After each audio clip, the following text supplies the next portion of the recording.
ಇಲ್ಲಿ ಒಂದು ಕರ್ನಾಟಕದಲ್ಲಿ ಮೊದಲನೇ ಬಾರಿಗೆ ಶ್ರೀಮತಿ ಇಂದಿರಾ ಗಾಂಧಿ ಅವರ ಹೆಸರಿನಲ್ಲಿ ಇಂದಿರಾ ಕಾಂಗ್ರೆಸ್ ಭವನ ನಿರ್ಮಾಣ ಆಗ್ತಾ ಇದೆ. ಇದನ್ನ ನಾನು ಪ್ರದೇಶ ಕಾಂಗ್ರೆಸ್ ಸಮಿತಿ ಅಧ್ಯಕ್ಷರು ನೀವೆಲ್ಲರೂ ಕೂಡ ಸೇರಿ ಅತ್ಯಂತ ಸಂತೋಷದಿಂದ ಭೂಮಿ ಪೂಜೆಯನ್ನ ನೆರವೇರಿಸಿದ್ದೇವೆ.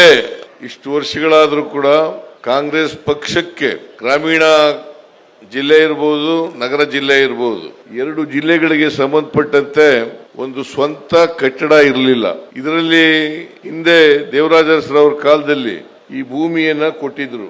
ಅದರಲ್ಲಿ ತಿವಾರಿಯವರು ಬಹಳ ಹುಷಾರಾಗಿ ಇದನ್ನ ಉಳಿಸಿಕೊಂಡು ಬರ್ತಕ್ಕಂಥ ಪ್ರಯತ್ನವನ್ನು ಮಾಡಿದ್ರು. ನಾನು ಅವರಿಗೆ ಮತ್ತು ಎಲ್ಲ ಧರ್ಮದರ್ಶಿಗಳಿಗೆ ಧನ್ಯವಾದಗಳನ್ನ ಈ ಸಂದರ್ಭದಲ್ಲಿ ಹೇಳಲಿಕ್ಕೆ ಬಯಸ್ತಾ ಇದ್ದೇನೆ. ಈ ಕಾಂಗ್ರೆಸ್ ಭವನ ಇವತ್ತು ಶಂಕುಸ್ಥಾಪನೆ ಆಗಿರ್ತಕ್ಕಂಥದ್ದು ಬಹಳ ಸಂತೋಷದ ವಿಚಾರ ಅಂತೇಳಿ ನಾನು ಭಾವಿಸ್ಕೊಂಡಿದ್ದೇನೆ.